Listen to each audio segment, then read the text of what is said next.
গীতাঞ্জলি থেকে নেওয়া রবীন্দ্রনাথ ঠাকুরের লেখা কবিতা আমার মাথা নত করে দাও হে।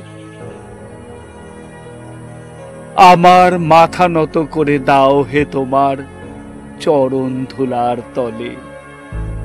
সকল অহংকারে হে আমার ডুবাও চোখের জলে। নিজেরে করিতে গৌরব দান, নিজেরে কেবলই করি অপমান।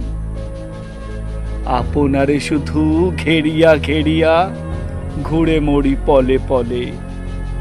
সকল অহংকারে আমার ডুবাও চোখের জলে। আমারে না যেন করি প্রচার আমার আপন কাজে। তোমারই ইচ্ছা করহে পূর্ণ আমার জীবন মাঝে। যাচি হে তোমার চরম শান্তি, পরাণে তোমার পরম ক্লান্তি। আমারে আড়াল করিয়া দাঁড়াও হৃদয় পদ্ম দলে। সকল অহংকার হে আমার ডুবাও চোখের জলে।